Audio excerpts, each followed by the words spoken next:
देखिए आपका जो पहला चैप्टर था वो कंप्लीट हो चुका है, सेट थ्योरी। इसके बाद आज नया चैप्टर शुरू किया हमने, चैप्टर नंबर 7 है परम्यूटेशन एंड कॉम्बिनेशन, यानी कि क्रमचय और संचय। ठीक है ना, क्रमचय संचय आपका शुरू किया है और ये चैप्टर है आपका चैप्टर नंबर 7। ठीक है ना, है आपका क्रमचय एंड संचय। काफ़ी आसान सा है, एकदम से बिल्कुल ही सरल चैप्टर है और ये चैप्टर ध्यान रखना बहुत ही इम्पोर्टेंट भी है वो कंपटीशन के लिए। कंपटीशन के तौर पर ये चैप्टर काफ़ी मोस्ट है। इसमें से रीजनिंग में भी क्वेश्चन बन जाते हैं और कंपटीशन में तो पूछे ही जाते हैं इसमें से क्वेश्चन, या फोर्स नेवी वगैरह में काफ़ी पूछे जाते हैं और बाकी के रीजनिंग के भी क्वेश्चन बन जाते हैं इससे। तो देखिए भाई,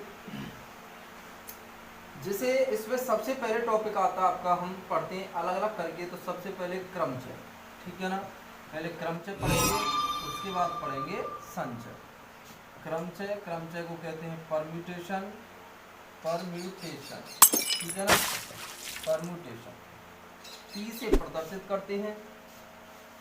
परम्यूटेशन यानी कि क्रमचय होता क्या है, देखिए इसको प्रैक्टिकली समझ लीजिए पहले। होता क्या है कि जैसे आपने देखा होगा, इस तरीके के क्वेश्चन सुने भी होंगे कि जैसे ऐसे कहते हैं हम, आपके पास जैसे 4 लड़के हैं, तो उन 4 लड़कों को जैसे राम, श्याम, मोहन, लखन, इस तरीके से, ठीक है ना, ऐसे है तुम्हारे पास राम, श्याम, मोहन और लखन।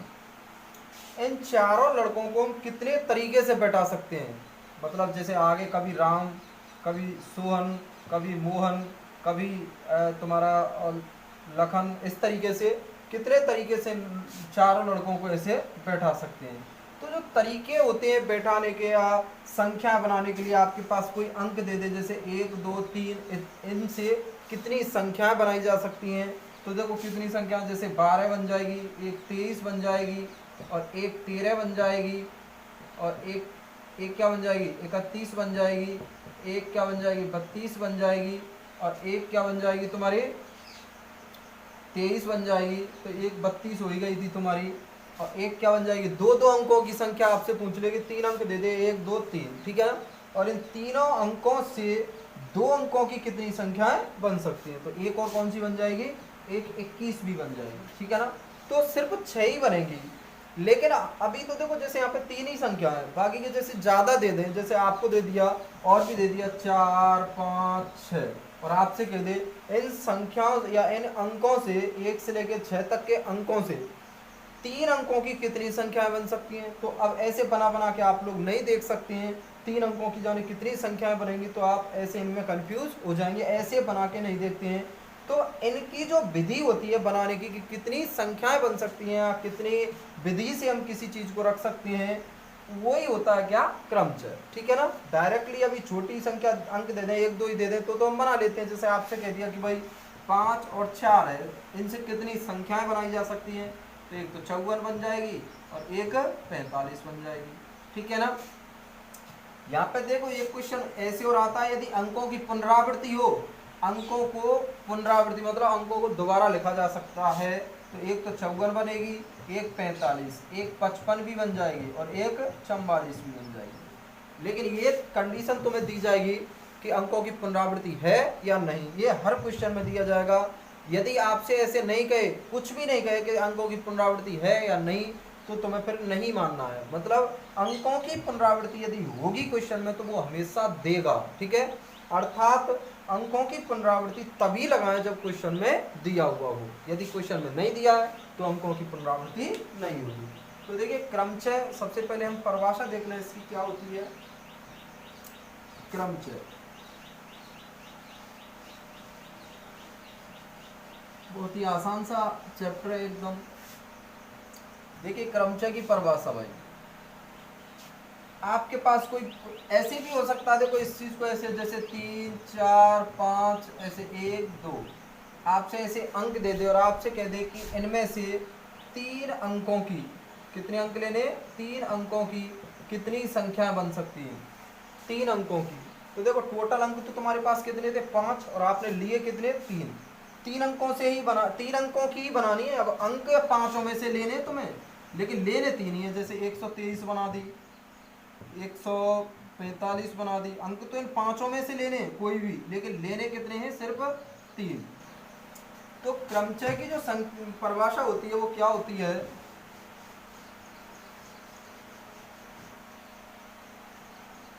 ये भी हो जाता है कि 1 2 3, इन 3 में से 3 अंकों की कितनी संख्या बन सकती है। 3 में से 3 अंक दे रखे हैं, तो 3 में से 3 अंकों की कितनी संख्या बन सकती है। जैसे एक तो 123 हो सकती है, एक 231 हो सकती है, एक 331, इस तरीके से बहुत ऐसी संख्याएं बन जाती हैं। तो 3 अंक देके 3 अंकों में से 3 अंक की ही कितनी संख्या बन जाए, ऐसे भी हो सकता है। या फिर 2 या 4 अंक दे दो और कह दे इसमें से 2 अंक की कितनी संख्या बन सकती है। तो समझ गए ना। तो परिभाषा देखिए अब आराम से आप लोगों की समझ में आ जाएगी। परिभाषा होती है n वस्तुओं में से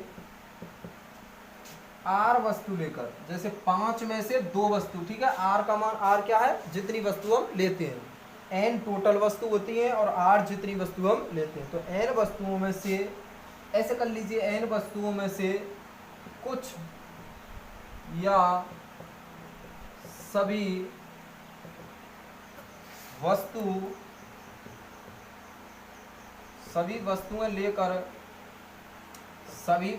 लेकर बनाए गए विन्यास, जितने, ऐसे लिख लीजिए, n वस्तु लेकर कुछ या सभी वस्तुएं लेकर बनाए गए विन्यास, ऐसे लिख लीजिए, चलो, जितने विन्यास बनाए जा सकते हैं, ऐसे लिख लीजिए, जितने विन्यास बनाए जा सकते हैं, जितने विन्यास बनाए जा सकते हैं, वस्तु लेकर जितने विन्यास बनाए जा सकते हैं, प्रत्येक विन्यास को क्रमचय कहते हैं। क्रमचय कहते हैं जितने विन्यास बनाए जा सकते हैं। तो देखो विन्यास क्या होते हैं, अभी जैसे मैंने बताया था, फॉर एग्जांपल के लिए, जैसे मैं कह दूं 1 2 3 अंकों से 2 अंकों की कितनी संख्या बनाई जा सकती है, ऐसे कहते हैं 2 अंकों की कितनी संख्या बनाई जा सकती है, कितनी संख्या बनाई जा सकती है। देखो 1 2 3 है, 3 अंक में से कितने लेने, 2 अंक लेकर, तो मैंने बताया था कि n वस्तुओं में से कुछ या सभी, अब कुछ का मतलब क्या, 3 में से कितने लिए हमने, 2, ठीक है ना, लेकर जितने विन्यास बनाए जा सकते हैं। तो विन्यास का मतलब जो संख्या जितनी बनाई जा सकती है, तो 2 अंकों की कितनी संख्या बन जाएगी, देखो 12 बन जाएगी, एक तो एक क्या बन जाएगी, 23 बन जाएगी, एक क्या बन जाएगी तुम्हारी 21, एक 32, एक क्या हो जाएगी तुम्हारी 13 और एक 31, यही तो बनेगी तुम्हारी, और कोई संख्या नहीं बन सकती। कोई भी बना के देख लीजिए, कोई संख्या नहीं बनेगी, 2 अंकों की संख्या, ठीक है ना, यही बनेंगे। तो ये होता है प्रत्येक विन्यास, इसको कहते हैं विन्यास। ये जो विन्यास होते हैं, इस प्रत्येक विन्यास को ही, ये तो क्या होते हैं तुम्हारे विन्यास, ठीक है ना, विन्यास। और ये जो पूरी विधि होती है इसको कहते हैं क्रमचय। मतलब जितने भी विन्यास बनते हैं, इस प्रत्येक विन्यास को क्या कहते हैं, क्रमचय। समझ गए ना। n वस्तुओं में से कुछ या सभी वस्तुएं लेकर जितने विन्यास बनाए जा सकते हैं, उनमें से प्रत्येक विन्यास को क्या कहते हैं, क्रमचय। फॉर एग्जाम्पल के लिए जैसे ये बता दिया, लेकिन ये तुम्हें देखो, इनको करने की भी विधि आएगी, बिल्कुल घबराए नहीं कि सर हम ज़्यादा संख्या दे देगा तो हम किस तरीके से बनाएंगे। तो घबराओ मत बिल्कुल भी, अभी 2 विधि आएंगी और उन विधियों से एक एक क्वेश्चन आप आसानी से कर लेंगे, कोई प्रॉब्लम नहीं आएगी बिल्कुल ही। अभी तो फिलहाल ये समझ लीजिए कि क्रमचय होता क्या है। क्रमचय को हमेशा ध्यान रखना, P से प्रदर्शित करते हैं क्योंकि परम्यूटेशन है, ठीक है ना। एक चीज और लिख लेना, क्रमचय में नोट डाल के ये चीज लिख लेना, नोट डाल के देखो, क्रमचय, तो क्रम के अनुसार चयन, नाम से स्पष्ट है क्रमचय, तो क्रम के अनुसार चयन। तो ध्यान रखना, क्रमचय में, और नाम से भी स्पष्ट है, क्रमचय में हमेशा क्रम का महत्व रहता है, क्रम का महत्व होता है। संचय में क्रम का महत्व नहीं होता है। क्रमचय में हमेशा क्रम का महत्व होता है, संचय में क्रम का कोई महत्व नहीं होता है। ठीक है ना। तो देखिए मैं कुछ एक एग्जाम्पल करा रहा हूँ, वो भी आसानी से कर देंगे, बिल्कुल सरल है। ठीक है ना। और बताऊं मैं, जैसे एक एग्जाम्पल,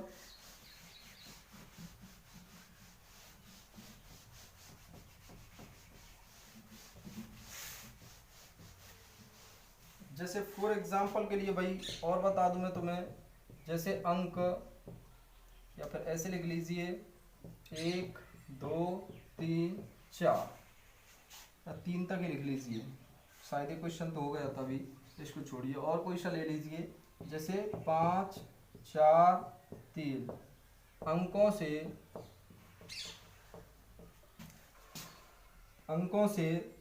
दो अंकों की कितनी संख्या बन सकती है, कितनी संख्याएं बन सकती हैं।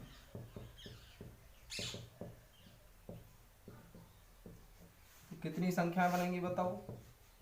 एक तो 54 बन जाएगी, 43 बन जाएगी, 53 बन जाएगी, 35 बन जाएगी, 34 बन जाएगी, 43 बन जाएगी। ठीक है ना, हो गई ना। तो इस तरीके से ऐसी संख्याएं, ये जो बनाने की विधि होती है इसी को ही कहते हैं हम क्रमचय। लेकिन अभी तो तुम्हें यहाँ तक तो कुछ भी नहीं करना है, हमें किस तरीके से ये बनाना है ये कुछ भी नहीं सोचना, सिर्फ क्रमचय की परिभाषा याद रखना। वैसे परिभाषा नहीं पूछी जाती है, पर ध्यान रखना क्रमचय में क्रम का महत्व होता है। क्रमचय में क्या होता है कि n वस्तुओं में से कुछ या सभी वस्तुएं लेकर बनाए गए जो विन्यास बनाए जाते हैं उसी को क्या कहते हैं हम क्रमचय। ठीक है ना। अब यहाँ से आगे तुम्हारे चैप्टर शुरू होता है, मान लीजिए। और चैप्टर शुरू के भी अलावा जो क्वेश्चन आपकी बुक में दे रखे हैं वो यहाँ से शुरू होंगे करना। यहाँ से देखिए सबसे पहले एक टॉपिक आता है क्रमचय बनाने की विधि। हेडिंग है तुम्हारी क्रमचय बनाने की विधि। क्रमचय बनाने की विधि। ठीक है ना। तो ध्यान रखना दो विधि हैं तुम्हारी, दो विधि है। ठीक है ना। यहाँ पे लिख दो कि दो विधि होती है, दो विधि होती है। कितनी विधि होती है, दो विधि होती है। तो सबसे पहली विधि, ये जो विधि बता रहा हूँ ये यूज नहीं करनी है तुम्हें, मैं बताऊंगा वो यूज करनी है। दूसरी वाली विधि यूज करनी है, सरल है। ये विधि भी यूज कर सकते हैं, गलत नहीं आएगा आपका आंसर, बिल्कुल सरल है। लेकिन ये विधि हम इसलिए कराते हैं क्योंकि बुक में भी है और कंपटीशन में से जो छोटे छोटे क्वेश्चन आते हैं ना वो इसी विधि से आते हैं। तो सबसे पहली विधि है आपकी फैक्टोरियल विधि। ठीक है ना। फैक्टोरियल विधि कह सकते हैं, या फिर पहली विधि है n वस्तुओं में से, n वस्तुओं में से r वस्तु लेकर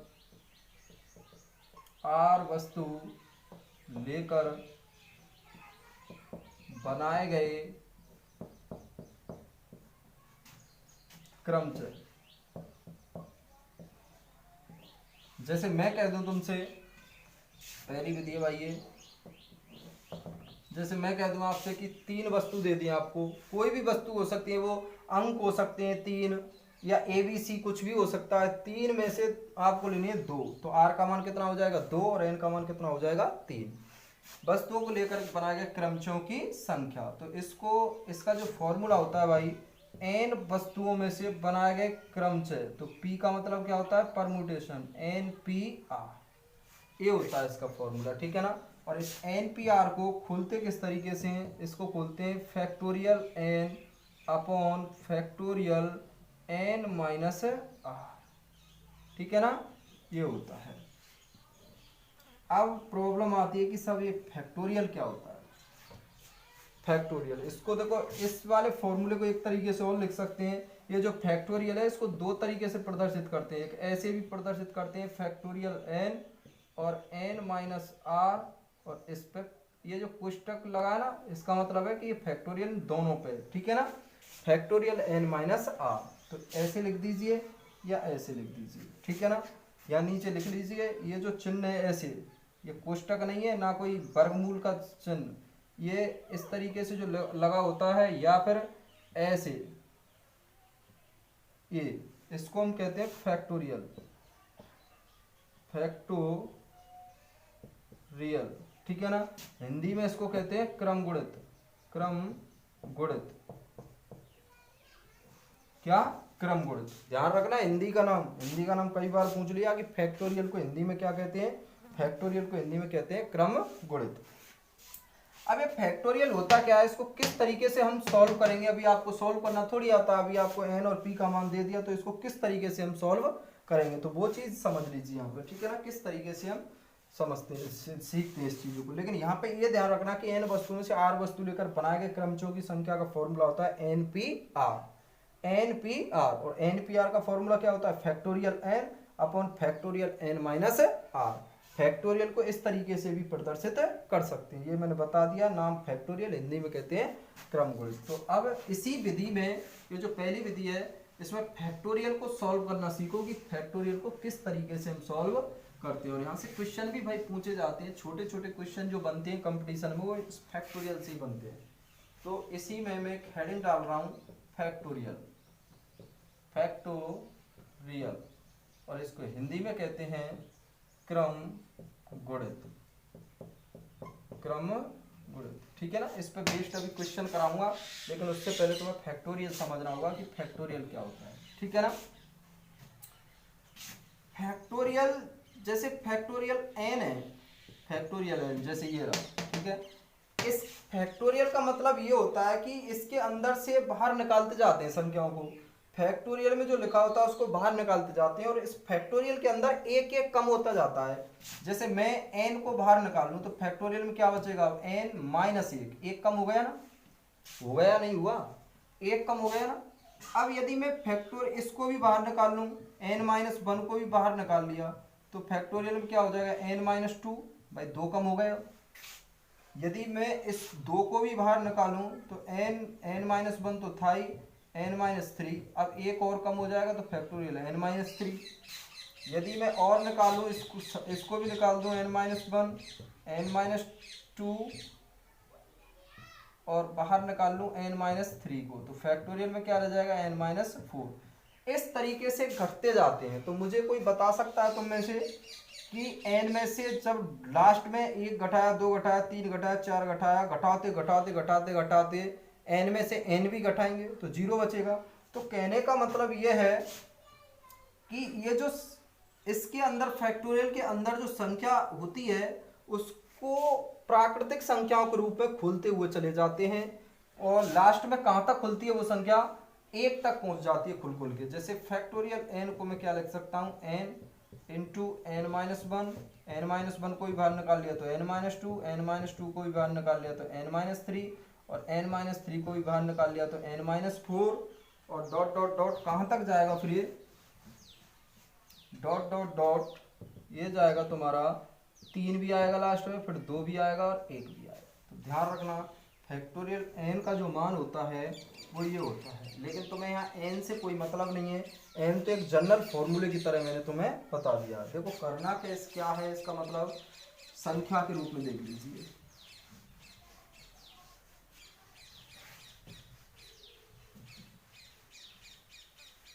बिल्कुल क्रम से देखना इसकी वीडियो को, यदि बीच में थोड़ा भी तुमने छोड़ दिया तो समझ में नहीं आएगा, बिल्कुल क्रम से एकदम। देखिए इधर देख लीजिए, जैसे मैं कहूँ आपसे फैक्टोरियल, जैसे मैंने कह दिया 5, तो n का मान कितना हो गया 5। तो मुझे एक बात बताओ, इस 5 को बाहर निकालेंगे तो क्या रह जाएगा 4, 4 को भी बाहर निकाल लिया फिर क्या रह गया 3, 3 को भी बाहर निकाल लिया फिर क्या रह गया 2, 2 को भी बाहर निकाल लिया फिर क्या रह गया 1। तो इस तरीके से ये मैंने बताया था, n का मान कुछ भी हो कहाँ तक खोलना तुम्हें 1 तक। ये इंटू है, पॉइंट नहीं है, ठीक है ना, इंटू। इसका जब सॉल्व करेंगे तो 120 आएगा इंटू। तो फैक्टोरियल 5 का मान कितना है 120। मैं आपसे कह दूं फैक्टोरियल 6, तो फैक्टोरियल 6 को 6 फिर 5 फिर 4 फिर 3 फिर 2 फिर 1, तो कितना आ जाएगा 720। समझ गए ना। मैं आपसे कह दूं फैक्टोरियल 4, तो फैक्टोरियल 4 को 4 3 2 1 कितना आ जाएगा 24। ठीक है ना। इस तरीके से तो मैं ये चीज़ खोलनी है। जैसे मैं कहूँ फैक्टोरियल 2, तो फैक्टोरियल 2 का मान क्या हो जाएगा बताओ, 2 1, तो फाइनली 2। ठीक है ना। मैं कह दूँ आपसे फैक्टोरियल 1, तो फैक्टोरियल 1 का मान 1 ही आता है। ठीक है ना। फैक्टोरियल 1 का मान 1, तो ये चीज़ ध्यान रखना, कंपटीशन में जो पूछे जाते हैं वो ऐसे क्वेश्चन पूछे जाते हैं फैक्टोरियल 1 का मान कितना है। ठीक है ना।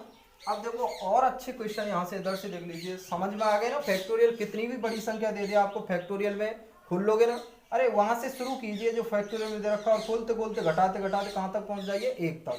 चाहे संख्या दे दे आपको, जैसे फैक्टोरियल 10, तो आपको 10 से खोलनी है। 10 9 8 7 6 5 4 3 2 1, जितनी भी कितनी कैसी संख्या दे दे, वो संख्या तुम्हें वहीं से शुरू करके एक एक कम करके कहाँ तक खोल देनी है, 1 तक। समझ गया ना। ये था इस वाले फॉर्मूले का मतलब ये है। ठीक है ना। अब देखिए कुछ एक दो बहुत ही अच्छी रिजल्ट निकल के आएंगे यहाँ से। चूंकि फैक्टोरियल n जो है इसका मान क्या होता है, n को बाहर निकाल लिया हमने, निकाल लिया ना। यदि मैं ऐसा भी हो सकता है, ये कोई जरूरी नहीं है कि पूरा ही खोलें, पूरा खोलना कोई जरूरी नहीं, पूरा खोल दो, वो तो सुविधा देख लेना, सुविधा के अनुसार आपको खोलना, पूरा खोलना हो तो पूरा खोल दो। नहीं तो इस फैक्टोरियल 5 है, इसको आप ऐसे भी लिख सकते हैं जैसे 5 फिर 4। ठीक है ना। यदि आपको बस 4 तक ही खोलना है, और तो फिर इसको जो बच रहा है उसको फैक्टोरियल 3 लिख दीजिए। समझ रहे हैं ना। जहां तक खोलना हो, जैसे ये है तुम्हारा, इधर देख लीजिए जैसे, और जैसे फैक्टोरियल 7 है, इसको आपने 7 खोल लिया, आगे जरूरत नहीं है तो फैक्टोरियल में रहने दीजिए, फैक्टोरियल 6। समझ गए ना। तो कोई जरूरी नहीं होता है कि पूरा ही खोलना हो, लेकिन पूरा भाई नीचे यदि आप सपोज दैट कोई ऐसा आ रहा है नीचे 6 आ रहा है, तो क्यों खोले 7 को, 6 से 6 कट जाएगा, तो पूरा खोलने की कोई ज़रूरत नहीं है। यदि पूरे खोलना आपको लग रहा है कि पूरा ही खोलना पड़ेगा तो पूरा खोल दीजिए, नहीं तो बीच में रोक के फैक्टोरियल लगा सकते हैं। जैसे मैंने n खोल दिया, तो अब n के बाद मैं नहीं खोल रहा, n-1 एक कम कर दिया हमने, फैक्टोरियल में ऐसे लिख दिया। ठीक है। अब इस चीज़ को खोलेंगे तो देखो ये आएगा बाहर निकल के, फिर ये आएगा बाहर निकल के, फिर ये, फिर कहाँ तक आ जाएगा, 1 तक। समझ गए ना। तो मुझे एक बात बताओ, मैं यहाँ से फैक्टोरियल n-1 का मान निकालूं तो कितना आएगा बताओ, इसका भाग लग जाएगा, यानी कि फैक्टोरियल n/n। अब देखो यहाँ से बहुत ही अच्छे रिजल्ट निकल के आएंगे भाई तुम्हें।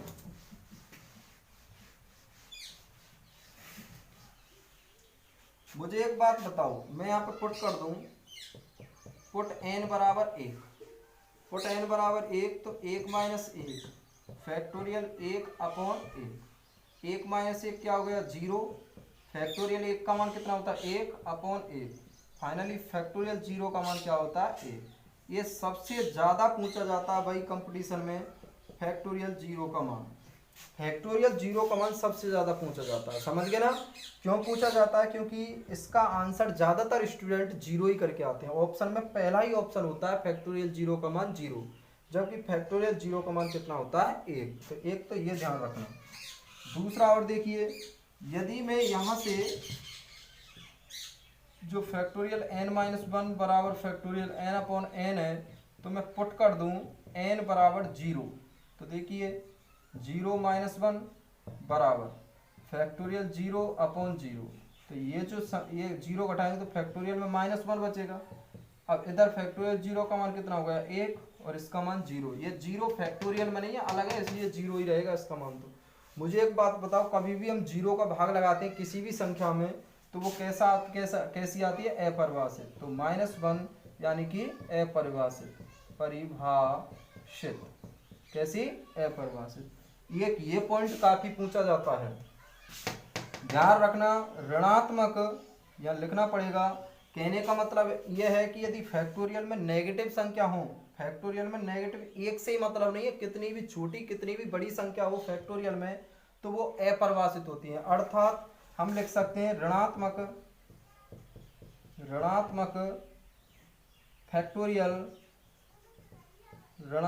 फैक्टोरियल परिभाषित नहीं होते हैं, अपरिभाषित होते हैं। ऐसे लिख लीजिए, अपरिभाषित होते हैं, अपरिभाषित होते हैं। समझ गए ना। जो ऋणात्मक फैक्टोरियल होते हैं वो कैसे होते हैं, अपरिभाषित। वो कैसे होते हैं, मैं चाहता तो यहीं पे लिखा देता, डायरेक्ट यहाँ पे लिखा देता कि भाई फैक्टोरियल 0 का मान 1 होता है, फैक्टोरियल में नेगेटिव नंबर कोई भी हो, नेगेटिव नंबर वो अपरिभाषित होते हैं, अपरिभाषित होते हैं, ठीक है ना। ये मैं लिखा देता हूँ यहीं पे लिखाने को तो 2 लाइन में, लेकिन कैसे होता है वो पूरा का पूरा मटेरियल मैंने तुम्हें यहाँ पे बता दिया कि भाई फैक्टोरियल, तुमसे कोई पूछ ले कि फैक्टोरियल 0 का मान 1 क्यों होता है, तो क्यों होता है वो कारण बता देना आप लोग। नेगेटिव फैक्टोरियल अपरिभाषित क्यों होते हैं, तो इसलिए होते हैं, ठीक है ना। पूरा का पूरा कारण मैंने तुम्हें बता दिया। तो ये तो था तुम्हारा फैक्टोरियल, ठीक है ना। अब एक दो चीज और देख लीजिए यहाँ पे, और भी पूछ लिए जाते तो मैं कभी कभी आपसे ऐसे भी पूछ लिया जाता है,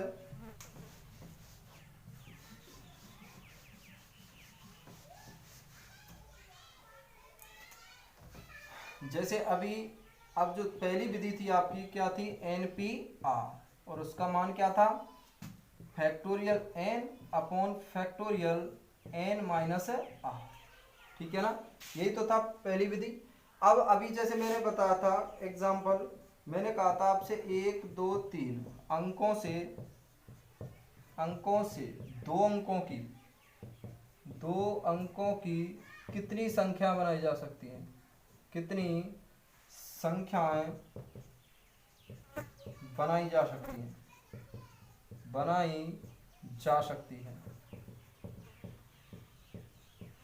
यही क्वेश्चन था पिछला, अभी मैंने कराया था जस्ट पहले जब क्रमचय करा रहा था, तो उसमें मैंने तुम्हें बताया था कि ऐसे ये तो खैर 3 अंक हैं, 3 अंक की तो तुम लोग बना दोगे वैसे ही, लेकिन ज्यादा अंक दे दिए तो किस तरीके से बनाएंगे, तो ज्यादा अंकों के लिए फॉर्मूला काम करता है, और इससे भी सरल एक विधि और आती है, अभी आगे बताऊंगा, और उसी से ही तुम्हें चैप्टर करना है, इससे भी नहीं करना है। इससे तो बस फैक्टोरियल समझना था तुम्हें कि फैक्टोरियल आखिर क्या प्रॉब्लम है, ठीक है ना। तो यहाँ पे देखिए आपके पास n का मान कितना है, n का मान है 3, ठीक है ना। n का मान कितना भाई 3, और r का मान कितना है 2, क्योंकि टोटल नंबर कितने हैं तुम्हारे 3, और 3 में से कितने लेने हैं 2। अतः क्रमचयों की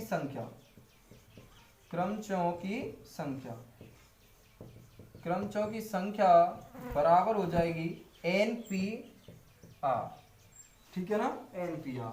इनको 18 में लिख लेना, इनको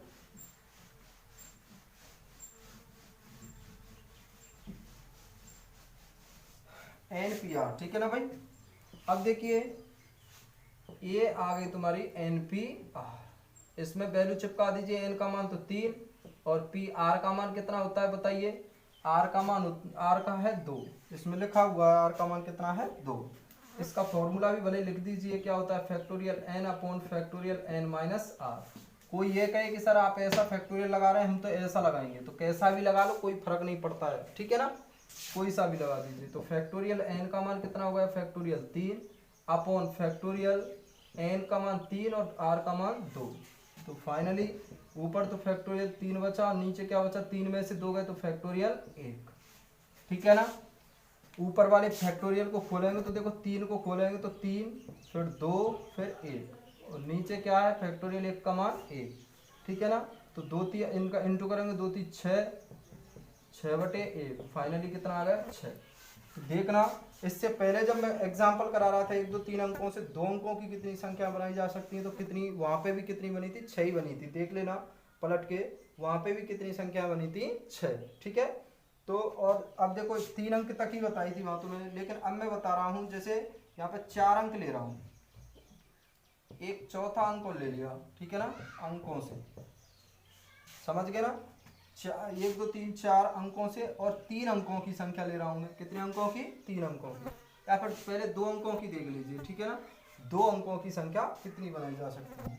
तो अब मुझे एक बात बताइए, यहाँ पे n का मान तो हो गया 4, ठीक है ना, क्रमचयों की संख्या NPR यही है, ठीक है ना, इसी को लिख देना, आता है क्रमचयों की संख्या NPR। अब यहाँ पे देखिए NPR जो है इसमें वैल्यू रखिए, n का मान तो 4, R का मान कितना है 2, ठीक है ना। इसके बाद इधर आ जाएगा तुम्हारा फैक्टोरियल 4 अपॉन फैक्टोरियल 4 माइनस 2, तो फैक्टोरियल 4/2। अब जो मैं तुम्हें बता रहा था कि भाई पूरा खोलने की कोई ज़रूरत भी नहीं है, तो देखो इस चीज़ को यहाँ पे समझ लीजिए। जैसे मैंने 4 बाहर निकाल लिया, फिर क्या निकाल दिया 3, अब क्या निकलेगा 2, तो 2 को मन निकालो, फैक्टोरियल 2 ही लिख दो। क्यों लिखा है? क्योंकि नीचे भी क्या है फैक्टोरियल 2, इससे नमस्ते, ठीक है ना। तो पूरा खोलने की कोई ज़रूरत नहीं होती है। यदि नीचे हमारे पास फैक्टोरियल में कोई संख्या तो उतना ही खोलें जिससे वो कैंसिल हो जाए। इनका इंटू करेंगे तो कितनी संख्या बनेंगी? 12। समझ गए ना? इनका जब इंटू करेंगे तो कितनी संख्या बनेगी भाई? 12, ठीक है ना। या तो इस तरीके से क्वेश्चनों को कर सकते हैं सॉल्व, और इस तरीके से नहीं करें, एक दो एग्जाम्पल करके देख लेना, इस विधि से आराम से हो जाएंगे, ठीक है ना। लेकिन तुम्हें इस विधि से नहीं करना है। एक विधि आएगी अब दूसरी वाली, उसका नाम है डिब्बा विधि, यानी कि बॉक्स मेथड। डिब्बा विधि, डिब्बा विधि से ही करना है आपको, बॉक्स मेथड से। वो बिल्कुल सरल है और सिंपल है एकदम, ठीक है ना। इसमें एक दो पॉइंट लिख लीजिए पहली विधि में ही नोट डाल के। ये आप लोग वैल्यू निकाल लेना यहाँ पर। इसमें नोट में पूछ लिए जाते हैं कंपटीशन में कभी कभी। एक तो ध्यान रखना, जो NPR है ना, NPR, इस चीज को हम ऐसे भी लिख सकते हैं P ऑफ NR। ये जो पूछा जाता है, ये चीज बहुत पूछी जाती है भाई कंपटीशन में। आपको डायरेक्ट कह देगा कि P ऑफ 10 7, इसकी वैल्यू ज्ञात कीजिए। तो आधे तो मुंह फाड़ते रह जाते हैं कि इसका मतलब क्या है। आधे तो ये कहते हैं कि निर्देशांक दे रखे हैं P बिंदु के निर्देशांक 10 और 7, इसका मान कैसे निकालें हम। तो ध्यान रखना, P लिखा हुआ है, इसका मतलब परम्यूटेशन है, समझ गए ना। तो परम्यूट NPR को इस तरीके से भी हम लिख सकते हैं। ये कंपटीशन के क्वेश्चन है, ध्यान रखना, ऐसे भी लिख सकते हैं। अब जैसे इसको सॉल्व करें, P ऑफ 10 7, इसको जब सॉल्व करेंगे तो n का मान 10, P ऑफ 7, इसको सॉल्व कर लेना आप लोग उस वाले फॉर्मूले से, ठीक है ना। अब इसी में एक पॉइंट लिख लीजिए, जैसे NP0 है, NP0, ठीक है ना, इसका मान n होता है। क्या होता है? n। दूसरा है NP1, इसका मान भी n होता है, ठीक है ना। चाहो तो भले इसको देख लीजिए, जैसे ये है तुम्हारा, इसको हम लिख सकते हैं फैक्टोरियल n अपॉन, सॉरी भाई, इसका मान 1 होता है, ये फैक्टोरियल n, और नीचे क्या आ जाएगा? Factorial n-0। तो फैक्टोरियल n-0 करेंगे तो n ही रह जाएगा, एक कट जाएगा, क्या आ जाएगा? 1। ऐसे इसको देखें तो देखो फैक्टोरियल n अपॉन नीचे क्या? फैक्टोरियल n-1, क्योंकि r का मान कितना है? 1। इसको सॉल्व करेंगे तो n बाहर निकाल लिया, और फैक्टोरियल में n-1, और नीचे भी क्या? फैक्टोरियल में n-1, इससे कैंसिल, तो क्या आ गया? n। ये कि दो वैल्यू ध्यान रखनी है तुम्हें। तो ये तो थी तुम्हारी पहली विधि। तो पहली विधि से तुम्हें क्वेश्चन नहीं करनी है, सिर्फ फैक्टोरियल के बारे में तुम्हें जानकारी लेनी है। हालांकि ये भी यूज होगी कहीं कहीं, किसी किसी क्वेश्चन में इसी से ही सवाल होगा, उससे नहीं होगा, ठीक है ना। तो ये भी तुम्हें देख लेनी है अच्छी तरीके से। और इसमें ये वाला तरीका ध्यान रखना, इससे क्वेश्चन कंपटीशन में काफ़ी पूछे जाते हैं भाई, ठीक है ना। तो ये तो थी तुम्हारी पहली विधि की n वस्तु में से r वस्तु लेकर बनाए गए क्रमचों की संख्या। अगली क्लास से नेक्स्ट जो है तुम्हारा चलेगा दूसरी विधि, डिब्बा विधि, यानी कि बॉक्स मेथड। उसी से क्वेश्चन कराएंगे, इससे क्वेश्चन नहीं करने तुम्हें। फिर भी एक दो क्वेश्चन आप लोग करके देख लेना, हो जाएंगे, ठीक है ना। काफ़ी आज के लिए भाई।